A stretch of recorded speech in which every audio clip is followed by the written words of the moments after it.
Hello guys, welcome to my channel. Episode की शुरुआत कार्तिक से होती है। वो चौंक जाता है जब वो सुनता है कि डॉक्टर नर्स से कहते हैं कि उन्हें बच्ची के बारे में नहीं पता। वो उन्हें फिर ताना मारता है और फटकार लगाता है कि बच्चा कैसे कहीं जा सकता है और वो इतने गैर जिम्मेदार काम कैसे कर सकते हैं। कार्तिक के शोर मचाने पर सभी परेशान हो जाते हैं। सुरभि आती है और वो आंसुओं से भरी होती है जब वो कहता है कि वो किसी भी तरह उसकी खुशी को ढूंढ लेगा। कार्तिक और बाकी सब इधर उधर ढूंढते हैं जबकि वो सभी हैरान रहते हैं। सुरभि परेशान होती है क्योंकि दूसरे उसे शांत करने की कोशिश करते हैं। तभी डॉक्टर आते हैं, उसके साथ आने को कहते हैं।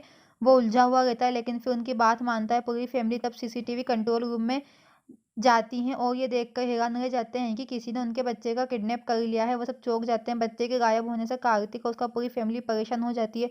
फिर उसे कॉल आता है। जैसे ही कार्तिक कॉल उठाता है वो बच्चे के रोने की आवाज़ सुनता है और फिर से उसे स्पीकर पर रखता है। वो सब टूट जाते हैं जबकि सुरभि पूछती है कि वो कौन है। फिर किडनैपर कहता है कि अगर वो वापस से उसकी आवाज़ सुनना चाहते हैं तो उसे 5 करोड़ ला के दे। वो टेंशन और परेशान हो जाते हैं।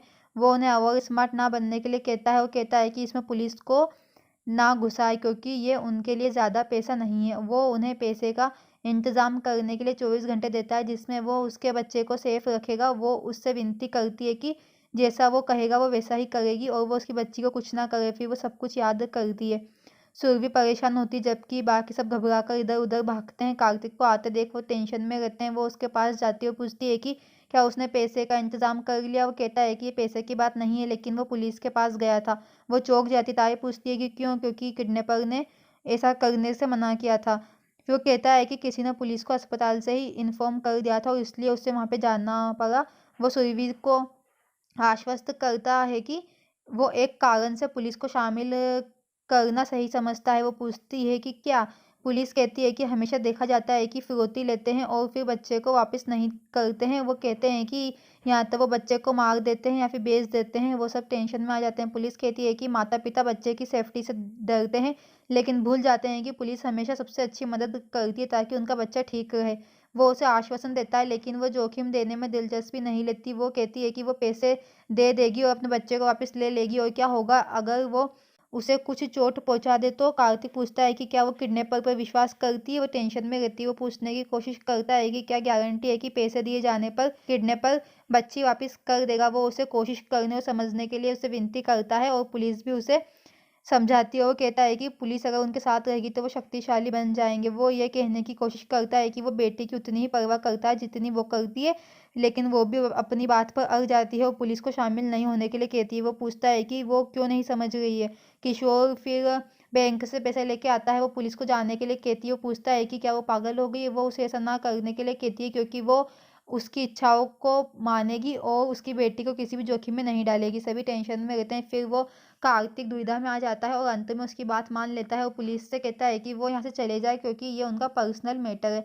पुलिस उनकी बात मान लेती है और कहती है कि वो इसमें कुछ हस्तक्षेप नहीं करेंगे। वो चले जाते हैं। जैसे ही कार्तिक उस कमरे में जाता है और देखता है जिसे उसने खुशी के लिए डेकोरेट किया था और फिर अपनी पहली मुलाकात को याद करता है। वो पुलिस को फ़ोन करता है और कहता है कि वो बच्चे के लिए कुछ भी जोखिम में नहीं डाल सकता। वो कहता है कि सुरभि भावुक है और इसलिए उसने आपको मना कर दिया था और वो फिर कहता है कि वो प्लानिंग के अनुसार काम करना जारी रखे। फिर पुलिस उसे कॉल करने के लिए कहती है जब अपहरणकर्ता उन्हें फ़ोन करता है। वो फिर उसकी बात मान लेता है। वो कसम खाता है कि वो उसे कुछ भी नहीं होने देगा चाहे कुछ भी करना पड़े। फिर देर रात जैसे ही सुरभि मंदिर में बैठी होती है फ़ोन की घंटी बजती है और किडनैपर उसे एक जगह बताता है और उसे बोलता है कि एक बार जब पैसे मिल जाएंगे तो वो बच्ची को वापस दे देगा। वो पूछता है कि क्या उन्होंने पुलिस को इन्फॉर्म किया। वो कसम खाती है कि पुलिस को नहीं बताएगी।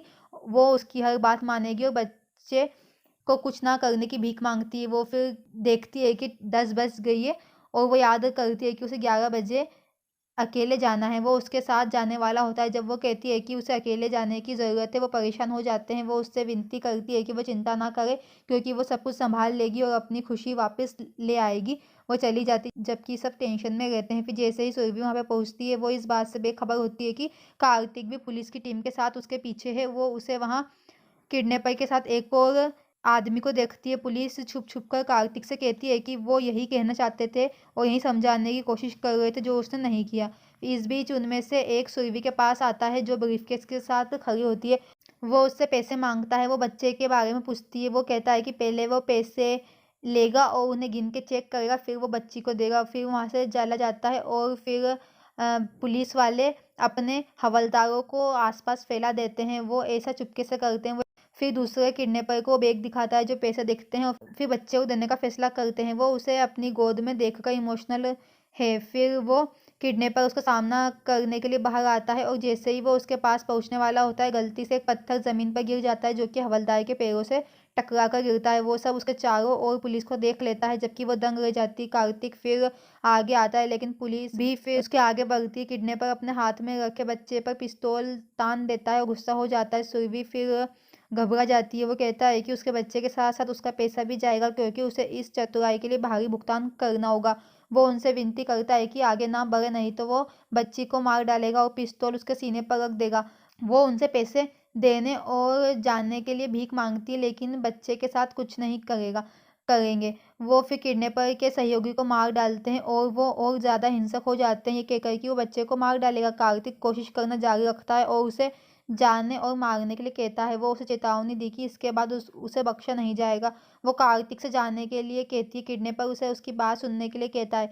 वो फिर अपनी प्रगति जारी रखते हैं जबकि किडनैपर कहता है कि अगर उसे जाने दिया तो वो बच्चे को नुकसान नहीं पहुंचाएगा। सुरभि को एक पिस्तौल मिलती है और फिर वो उसे अपने माथे पर रख देती है और कहती है कि अगर कोई आगे चला तो वो खुद को मार डालेगी। किडनैपर इस बात का फायदा उठाता है और बच्चे के साथ भाग जाता है। पुलिस उसके पीछे दौड़ती है। सुरभि चौंक जाती है। वो उसके पास आता है और कार्तिक बोलता है कि ये उसकी गलती है क्योंकि वो उसे वापस लेने ही वाले थे। वो उससे कहती है कि ये उसकी वजह से हुआ क्योंकि किडनैपर उसे बच्ची देने वाला था अगर पुलिस नहीं आती। तो वो कहता है कि वो बहस नहीं करना चाहता और आज जो कुछ भी हुआ है वो उसकी गलती है और अगर उसे कुछ भी होता है तो केवल वो ही इसकी दोषी होगी। वो उसे घर जाने के लिए कहता है जबकि वो उसे ढूंढने के लिए निकल जाता है। वो घबरा जाती है। फिर सभी परेशान होते हैं। जब सुरभि वापस आती है, वो निराश होती है।